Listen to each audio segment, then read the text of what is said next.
विशेष रूप से ये बात कहना चाहता हूं,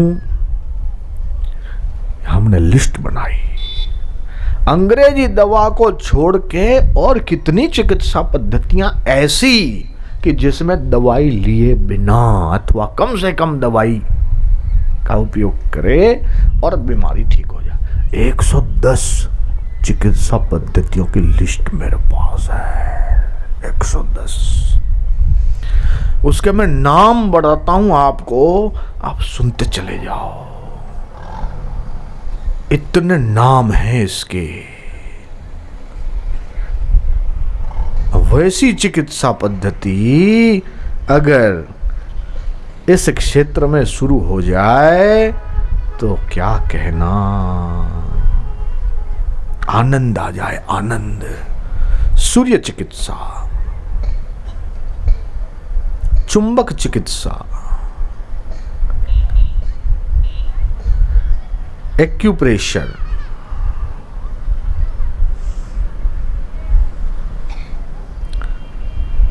और म्यूजिक थेरापी,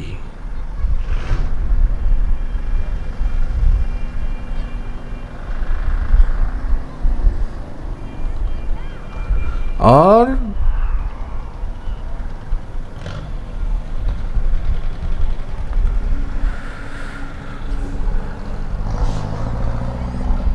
जैसे सूर्य की किरणों में पानी रख दिया अलग अलग रंगों की बोतलों में, अब नीली रंग में जो पानी है उससे तुम्हारा उधर ठीक होगा, पीली रंग के है उससे ये होगा, हरी रंग के उससे ये होगा। अलग अलग रंग की बोतलों में रखे हुए पानी से अलग अलग बीमारियां ठीक होती है। एक है ध्यान चिकित्सा, हास्य चिकित्सा, एक है मंत्र चिकित्सा, एक है मिट्टी चिकित्सा।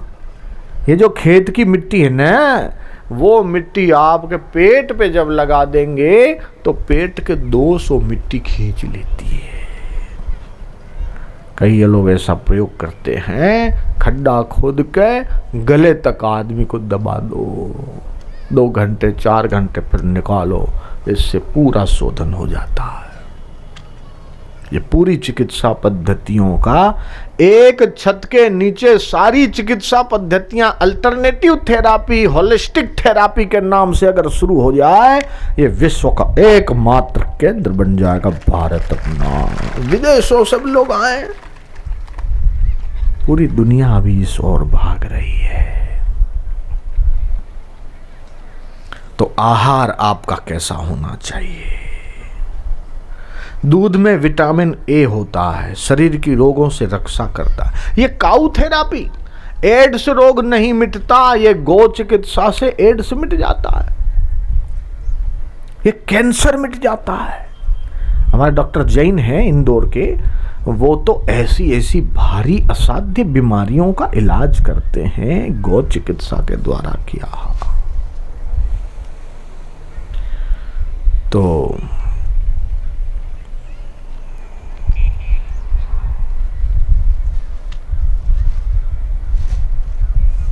सदैव अपने कार्य के अनुसार आहार लेना।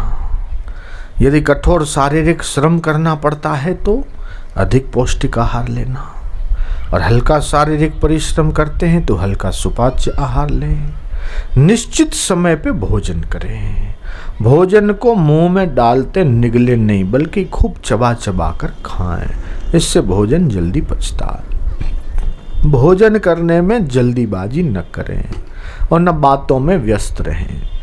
अधिक मिर्च मसालों से युक्त और चटपटे और तले हुए खाद्य पदार्थ न खाएं, इससे पाचन तंत्र के रोग होते हैं। आहार खाने के पश्चात थोड़ी देर आराम करें। भोजन के बीच में अथवा तुरंत बाद पानी न पिएं, और भोजन करने के थोड़ी देर बाद पानी पिएं। आवश्यक हो तो खाने के बाद बहुत कम मात्रा में पानी पिएं, या थोड़ी देर रुक के पानी पिएं। कोई भी खाना बहुत गर्म या बहुत ठंडा करके न खाएं, और बहुत गर्म खाने के साथ या बाद में ठंडा पानी नहीं पिएं। भोजन करते समय मन मस्तिष्क चिंता मुक्त हो। भोजन के वक्त तनाव हो, चिंता हो, ऐसी बातें करें नहीं, सुने नहीं। शांत चित्त से प्रसन्न होकर भोजन करें। भगवान का प्रसाद है ऐसा समझ के भोजन करें। और अशुद्ध चीजें न खाएं। मुर्गा, मांस, मछली, ये सब आपके खाने की चीज है ही नहीं। आपका पेट शमशान नहीं है, आपका पेट तो भगवान का प्रसाद पाने के लिए भाई। रात्रि को सोते समय संभव हो तो गर्म दूध का सेवन करें। भोजन के बाद फलों को सेवन करें तो शक्तिवर्धक है और भोजन पच जाता है। जितनी भूख हो उतना खाएं। स्वादिष्ट पकवान अधिक मात्रा में खाने के लालच से बचें। रात को दही, लस्सी न पिएं। ये नियमों का पालन करने से स्वास्थ्य अच्छा रहता है। हर रोज ताजे पानी से स्नान करें और फिर त्वचा को तौलिए से भली भांति रगड़ कर सुखाएं। दिन में कम से कम 2 बार मुंह और दांतों की सफाई अवश्य करें। सदैव साफ सुथरे कपड़े धारण करें। पीने का पानी और अन्य खाने के पदार्थ भी स्वच्छ होने चाहिए। आपका घर या दफ्तर साफ सुथरा हो, हवादार हो, प्रकाश युक्त हो। सामान्य वस्त्रों की भांति सदैव स्वच्छ अंतर वस्त्र ही धारण करें और बदलें। वस्त्रों की भांति बिस्तर भी साफ रखें। बिस्तर की चादर को प्रतिदिन बदलें और अन्य कपड़ों को धूप में सुखा लें। साबुन नहीं हो तो पानी से ही अच्छी तरह रगड़ रगड़ के उसको साफ करके सुखाएं। पहनने के कपड़े, तौलिए, कंघा आदि वस्तुएं भी साफ रखें और अपनी चीजें दूसरों को प्रयोग में न लाने देवें। क्योंकि अलग अलग कंघे, एक ही कंघा अलग अलग लोग प्रयोग करते तो उसमें कीटाणु बढ़ते हैं और बैक्टीरिया से संक्रामक रोग फैलते हैं। इसलिए इसका सावधान रखें। ऐसे खाद्य पदार्थों का सेवन न करें जो गंदे हों, बासी हों, जिन पर मक्खियां आदि बैठी हो। जूठी चीजें, जूठे बर्तनों का प्रयोग न करें और ना ही किसी अन्य व्यक्ति को अपने जूठे पदार्थ अथवा बर्तन का प्रयोग करने दें। अपने परिवार के सदस्यों के बीच भी इस नियम के पालन को करें और बच्चों को भी प्रारंभ से ही अलग अलग खाने की आदत डालें। रात को सोने से पहले दांतों को और मुंह को अच्छी तरह साफ करें और उठने पर भी नीम का दातुन नहीं तो बबूल का दातुन करें। इससे बहुत फायदा होता है। खांसी, जुकाम, संक्रामक रोग में खांसते छींकते समय नाक मुंह के आगे रुमाल रखें ताकि रोग के जीवाणु न फैले। और पेस्ट से मंजन अच्छा होता है। मैं तो मंजन ही करता हूँ, बापूजी भी मंजन करते हैं और वो मंजन दूसरी अंगुली से करना चाहिए। पहली अंगुली नहीं, दूसरी अंगुली से मंजन करना चाहिए। घर में कोई रोगी हो या रोगी के पास रहना पड़े तो कैसा भी रोग हो, उससे सुरक्षित रहने और स्वच्छता के नियमों का पालन करना जरूरी है। बहुत से व्यक्तियों को जगह जगह थूकते रहने की आदत होती है। इस आदत से निजात पाएं। हाथ पांव के नाखून बढ़ जाने से इनमें गंदगी भरती है, इसलिए नाखून बढ़ने न दें। समय समय पर छेदन करें। मुख द्वारा नाखून काटना, उंगली या अंगूठा चूसना, नाक कान में उंगली डालना आदि आदतें सुधारें, इन्हें त्यागें। मुंह द्वारा सांस नहीं लेना चाहिए, नाक से ही सांस लें। रात्रि को सोते समय मुंह ढक के सोने की आदत अच्छी नहीं है। कई लोग एकदम मुंह ढक के सो जाते हैं, नहीं।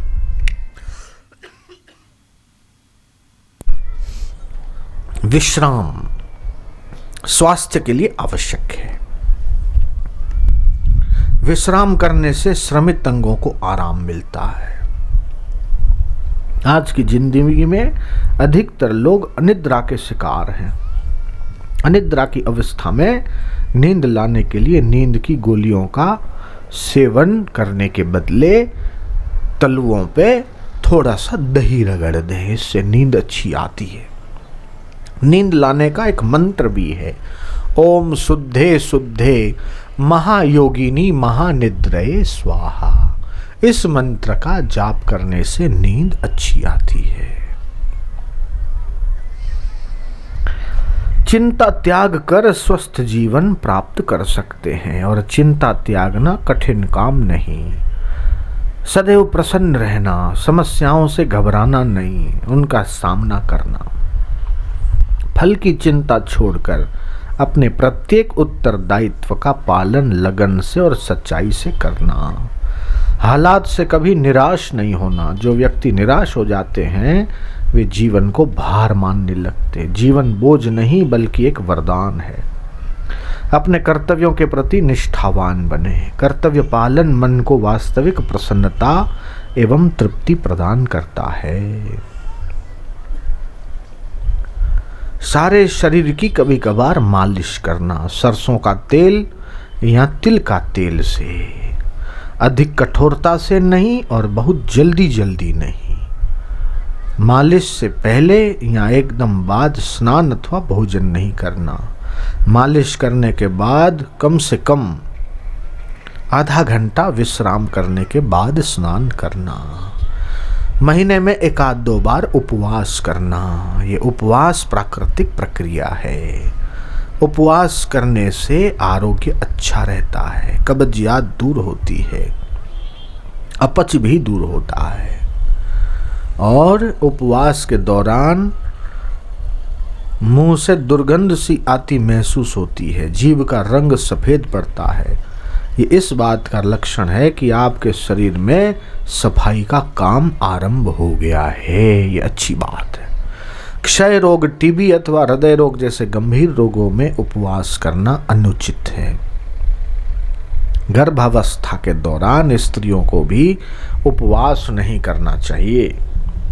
कुछ ऐसे रोग भी हो सकते हैं जिनमें सिर्फ उपवास करना ही पर्याप्त नहीं होता, बल्कि उपायों को भी ग्रहण करने की जरूरत होती है। उपवास आरंभ करने के 24 घंटे पहले गरिष्ठ खाद्य पदार्थों का सेवन नहीं करना चाहिए, फलाहार करना चाहिए।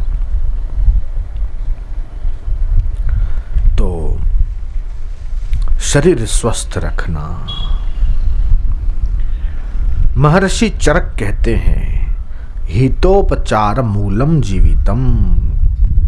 आयु आरोग्य की वृद्धि और रोगों की आमूलचूल निवृत्ति कैसे हो, इस विषय पर आयुर्वेद और अन्य प्रकार की अनेकों देसी विदेशी चिकित्सा पद्धतियों ने अपने अपने ढंग से मार्गदर्शन किया है। न तस्य रोगो न जरा न मृत्यु प्राप्तस्य योगनाग्निमयम शरीरम। श्वेताश्वर उपनिषद कहती है कि जो योगी है, ध्यान करता है, प्राणायाम करता है, ओमकार का जप करता है, वो रोग दोष से मुक्त हो जाता है, आदि व्याधि उपाधियों से मुक्त हो जाता है। तो यहाँ आश्रम बना है, आप हर रविवार को जाएं, हर रविवार को सूर्य को अर्घ दें, और भगवान सूर्य नारायण को जो पानी देते, उस पानी की जो धार है उसके तरफ अगर आप देखते रहें तो आपको जिंदगी में कभी चश्मा लगाने की जरूरत नहीं पड़ेगी। आपकी आंखों की रोशनी बढ़िया रहेगी। तुलसी के पत्ते हर रोज 5-7 खा के चबा चबा के पानी पीना 1 गिलास, उससे स्मरण शक्ति, याद शक्ति बहुत बढ़ती है। अपने घर के आंगन में आंवला लगाओ, तुलसी लगाओ, अनार लगाओ।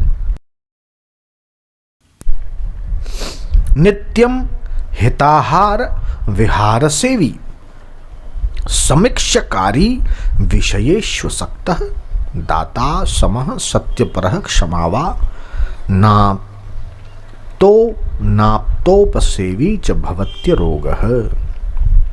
अर्थात नित्य आहार विहार करने वाला, मित आहार मतलब थोड़ा, सोच समझ के कार्य करने वाला, विषयों में अनासक्त, दान देने वाला, हानि लाभ में सम रहने वाला, सत्यपरायण, क्षमावान, आप्त पुरुषों की सेवा करने वाला पुरुष निरोग और शतायु होता है।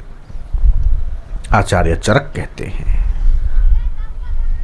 कि हितकारी आहार विहार करने वाला विचार पूर्वक काम करने वाला, काम क्रोधादि विषयों में आसक्त न रहने वाला, सत्य बोलने वाला, सहनशील और आप्त पुरुषों की सेवा करने वाला मनुष्य रोग रहित रहता है।